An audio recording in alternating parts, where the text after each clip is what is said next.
ଲକ୍ଷ୍ୟ କରିଥିବେ ଯେବେ ଆପଣଙ୍କ ଘରକୁ କେହି ନା କେହି ଗେଷ୍ଟ ଆସନ୍ତି କିଛି ଖାଆନ୍ତୁ କି ନ ଖାଆନ୍ତୁ ଚା ତ ନିଶ୍ଚୟ ପିଇକି ଯାଆନ୍ତି। ଆଉ ଆପଣ ସେତେବେଳେ ଭାବନ୍ତି ଚା ଆଜି କିଛି ଏମିତି ବନୁ ଯାହା ସମସ୍ତଙ୍କ ମନରେ ରହିଯାଉ କି ତାଙ୍କ ଘରର ଚାଟା ନା ଓଃ ସୁପର। ସେମିତି ଗୋଟେ ଚାର ରେସିପି ଆଜି ମୁଁ ନେଇକି ଆସିଛି ଯାହାର ନାଁ ହେଲା ଆମ ଘରର ଚାହା। ହଁ ଆଜ୍ଞା, ଆମ ଘରେ ମୁଁ କେମିତି ଚାହା ବନାଏ ମୁଁ ସେଇଟା ଆଜି ଆପଣଙ୍କୁ ଦେଖେଇବି। ଆପଣ ଭାବିବେ କି କ୍ଷୀର ଚାହା ଚିନି ଏଇସବୁ ତ ନର୍ମାଲ, ତ ଏଥିରେ କ'ଣ ଫରକ ପଡ଼ିବ ଆଉ ଶିଖେଇବ କ'ଣ ନୂଆ। ହଁ ଆଜ୍ଞା, ଆଜି ମୁଁ ଯେଉଁ ଟେକ୍ନିକ୍ରେ ଆପଣଙ୍କୁ ଚାହା ବନେଇବା ଶିଖେଇବି ସେ ଚାହା ପୁରା ପରଫେକ୍ଟ କ୍ରିମି କ୍ରିମି। ଆଉ ଯଦି ଆପଣ ଗୋଟେ ଚାଏ ଲଭର ତାହେଲେ ନିଶ୍ଚୟ ଟ୍ରାଏ କରିବେ ଏ ଚାକୁ। ବହୁତ ହି ୟୁନିକ୍ ଚା ଆଣ୍ଡ ଆକୁ ପିଇକି ଆପଣଙ୍କର ମନ ଆତ୍ମା ପୁରା ଶାନ୍ତି ହେଇଯିବ। ତ ଆମ ଘରର ଚା ବନେଇବା ପାଇଁ ମୁଁ ଏଠି କିଛି ସାମଗ୍ରୀ ନେଇଛି। ପ୍ରଥମେ ମୁଁ ଏଠି 2 କପ୍ ସିଝା କ୍ଷୀର ନେଇଛି। ମସଲା ଭିତରେ ମୁଁ ନେଇଛି 3ଟି ଗୁଜୁରାତି, 2ଟି ଲବଙ୍ଗ, 6ରୁ 7ଟି ଗୋଲମରିଚ, 1 ଇଞ୍ଚ ଅଦା ଆଉ ଗୋଟେ ଛୋଟ ତେଜପତ୍ର। ତ ପ୍ରଥମେ ଆମେ କ'ଣ କରିବା ନା এই ସବୁ ମସଲାକୁ ଟିକେ କୁଟି ନେବା। ଆପଣ ଚାହିଁଲେ ଖାଲି ଅଦା ଗୁଜୁରାତି ମଧ୍ୟ ନେଇପାରିବେ।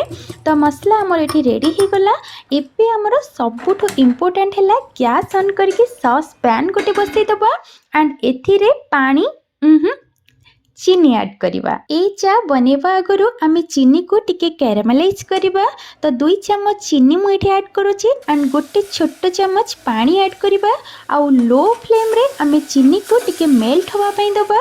ଆପଣ ଦେଖିପାରୁଥିବେ ଧୀରେ ଧୀରେ ଚିନି ମେଲ୍ଟ ହେବାକୁ ଲାଗିବ ଆଣ୍ଡ ଚିନିର କଲର୍ ମଧ୍ୟ ଦେଖନ୍ତୁ ଟିକେ ଚେଞ୍ଜ ହେଇ ଆସିଲାଣି। ଏମିତି ହାଲକା ଯେତେବେଳେ ମହୁ ଭଳିଆ କଲର୍ ଚିନିର ପଳାଇ ଆସିବ ତ ଆମେ ଏଥିରେ ହାଫ୍ କପ୍ ପାଣି ଆଡ୍ କରିଦେବା।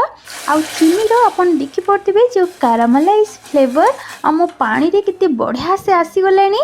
ବାସ୍ ଏଇ ଟେକ୍ନିକ୍ରେ ହିଁ ଆମ ଚାରେ ବହୁତ ବଢ଼ିଆ କଲର୍ ସହ ଟେଷ୍ଟ ମଧ୍ୟ ବହୁତ ବଢ଼ିଆ ଆସିବ। ନେକ୍ସଟ ଇମ୍ପୋର୍ଟାଣ୍ଟ ପଏଣ୍ଟ ହେଉଛି କି ଯେଉଁ ମସଲା ଆମେ ଚା ପାଇଁ ବନେଇଥିଲେ ତ ଏଇ ଷ୍ଟେଜ୍ରେ ହିଁ ଆମେ ଆକୁ ଆଡ୍ କରିବା ଆଣ୍ଡ ଲୋ ଫ୍ଲେମ୍ରେ ଆମେ ଟିକେ ଫୁଟେଇବା।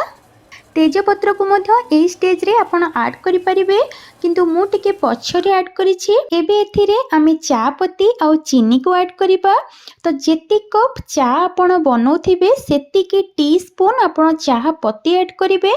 ମୁଁ ଆଜି ଯେହେତୁ 2 କପ୍ ଚା ବନାଉଛି ତେଣୁ 2 ଚାମଚ ଚା ପତି ମୁଁ ଏଠି ଆଡ୍ କରୁଛି। କଲର୍ ଦେଖିପାରୁଥିବେ ଏବେଠୁ କେତେ ବଢ଼ିଆ କଲର୍ ଆସିଗଲାଣି। ତ ଏବେ ଏଥିରେ ମୁଁ ସ୍ୱାଦ ଅନୁସାରେ ଚିନି ଆଡ୍ କରୁଛି।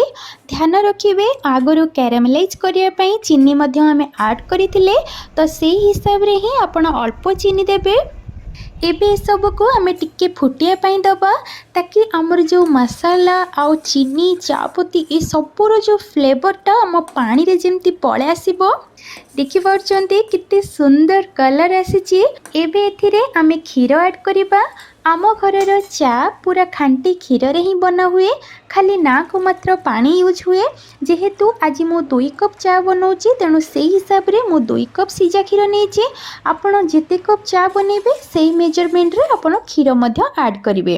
ଆଉ ଯେହେତୁ ମୁଁ ଏଇ ତେଜପତ୍ରଟା ଭୁଲି ଯାଇଥିଲି ଯେତେବେଳେ ମସଲା ଆପଣ ଆଡ୍ କରିବେ ସେଇ ସମୟରେ ଆଡ୍ କରିପାରିବେ କିନ୍ତୁ ଏବେ ବି ଆମେ ବହୁତ ସମୟ ଚାକୁ ଫୁଟେଇବା ତେଣୁ ମୁଁ ଏଇ ସମୟରେ ତେଜପତ୍ର ମଧ୍ୟ ଗୋଟେ ଆଡ୍ କରିଦେଉଛି। ଦେଖିପାରୁଥିବେ ଏବେଠୁ ବି କେତେ ବଢ଼ିଆ କଲର୍ ପଳାଇ ଆସିଲାଣି। ଏବେ ଆମେ ମିଡ଼ିୟମ୍ ଟୁ ହାଇ ଫ୍ଲେମ୍ରେ ଏ ସବୁକୁ 4ରୁ 5 ମିନିଟ୍ ପର୍ଯ୍ୟନ୍ତ ଭଲ ଭାବରେ ଫୁଟିବା ପାଇଁ ଦେବା ଆଣ୍ଡ ଆ ଭିତରେ ଥାର୍ଡ଼ ମେନ୍ ଷ୍ଟେପ୍ ହେଉଛି ଆମେ ଏଥିରେ ଅଳ୍ପ ଟିକେ କେଶର ଆଡ୍ କରିବା। ତାହେଲେ ଯାଇକି ଆମର ଯେଉଁ ପୁରା ରୟାଲ ରିଚ୍ ଯେଉଁ ସହିବାଲା ଚା ନା ତ ସେଇ ଟାଇପ୍ର ବନିକି ରେଡ଼ି ହେବ। ଆପଣ ଚାହିଁଲେ କେଶରକୁ ଏକଦମ ସ୍କିପ୍ ମଧ୍ୟ କରିପାରିବେ କିନ୍ତୁ ମୁଁ ଟିକେ ଏଥିରେ ପକାଏ। ନେକ୍ସଟ ଏଥିରେ ଇମ୍ପୋର୍ଟାଣ୍ଟ ଜିନିଷ ଗୋଟେ ଆମେ ଆଡ୍ କରିବା ଯେଉଁଟା ହେଉଛି ଟିକେ ଶ୍ରଦ୍ଧା। ହଁ ଆଜ୍ଞା, ମୋ ହଜବେଣ୍ଡ କହନ୍ତି ଯେକୌଣସି ରେସିପି ହେଉ ଜଣେ ଯଦି ଭଲ ପାଇବାର ସହିତ ଶ୍ରଦ୍ଧାର ସହିତ ତାକୁ ବନାଏ ନା ତେବେ ତାର ଟେଷ୍ଟ କୁଆଡ଼େ 10 ଗୁଣ ବଢ଼ିଯାଏ। ଟିକେ ଶାଗ ହେଉନା କାହିଁକି ଆପଣ ଯଦି ଲୁଣ ପକାଇକି ମଧ୍ୟ ବନେଇଦେବେ ଶ୍ରଦ୍ଧାର ସହିତ ତାର ଟେଷ୍ଟ ମଧ୍ୟ ବହୁତ ବଢ଼ିଆ ଆସେ। ତେଣୁ ଏଥିରେ ମଧ୍ୟ ଆପଣ ଟିକେ ଶ୍ରଦ୍ଧା ପକାଇବାକୁ ବିଲକୁଲ ଭୁଲିବେନି ଯେଉଁଥିପାଇଁ ଆପଣଙ୍କ ଘରର ଚା ସମସ୍ତଙ୍କ ଘରର ଚା ଠୁ ଟିକେ ଅଲଗା ଆଉ ଟିକେ ବଢ଼ିଆ ବନିବ। ଦେଖନ୍ତୁ 4ରୁ 5 ମିନିଟ୍ ଚାହାଟା ଆମର ଫୁଟିଲା ପରେ କେତେ ସୁନ୍ଦର କଲର୍ ଆସିଛି, ପୁରା ସୁନେହେରା କଲର୍ ଆଉ ବାସ୍ନା ଏତେ ବଢ଼ିଆ ଆସୁଛି ଆଉ ଏତେ କ୍ରିମି କ୍ରିମି ବନିକି ରେଡ଼ି ହେଇଛି। ଯଦି ଏଇଭଳିଆ ପରଫେକ୍ଟ ମେଜରମେଣ୍ଟରେ ଆପଣ ଚାହା ବନେଇବେ ତାହେଲେ ଆପଣଙ୍କ ଚା ମଧ୍ୟ ବହୁତ ହି ଟେଷ୍ଟି ଆଣ୍ଡ ସୁପର୍ ବନିବ। ମାନେ ଯେମିତି ଥାଏ ନା କେବେ କେବେ ଟିକେ ପତଲା ବନିଯାଏ, କେବେ କେବେ ଟିକେ ମୋଟା ବନିଯାଏ, କେବେ ଭଲ ବନେ କେବେ ଭଲ ବନେ ନା। କିନ୍ତୁ ଏମିତି ଯଦି ଆପଣ ମୁଁ କହିବା ଅନୁସାରେ ଆପଣ ବନେଇବେ ତାହେଲେ ଆପଣଙ୍କର ଚାହା ସବୁଦିନେ ପୁରା ଏକାପରି ଲାଗିବ ଆଣ୍ଡ ଯିଏ ପିଇବ ନା ତାର ପୁରା ମନରେ ରହିଯିବ କି ହଁ ଏଇ ଚାହା ପରି ଆଉ ଚାହା ନାହିଁ। ତ ମସାଲା ଚା କୁହନ୍ତୁ କି ଗୋଟେ କଡ଼କ ବାଲା କଡ଼ା ଚା କୁହନ୍ତୁ, ରେଡ଼ି ହେଇଗଲା। ଗ୍ୟାସ୍କୁ ଏବେ ଅଫ୍ କରିଦେବା, ଛାଣିଦେବା ଆଉ ଗୋଟେ କପ୍ରେ ଆମେ ସର୍ଭ କରିବା ଗରମା ଗରମ ଆମ ଘରର ସୁପର ଟେଷ୍ଟି ଚା। ମୋ ଶ୍ୱଶୁର ତ ଆକୁ ବହୁତ ପସନ୍ଦ କରନ୍ତି, କହନ୍ତି ମା ଲୋ ଭାଗ୍ୟରେ ଥିଲେ ଏମିତି ଚା ଟୋପେ ମିଳେ। ତ ଏଇ ଚାରେ ଆଉ ଟିକେ ରିଚ୍ ଲୁକ୍ ଦେବା ପାଇଁ ମୁଁ ଉପରୁ ହାଲକା ଟିକେ କେଶର ଆଡ଼୍ କରିଦେଉଛି।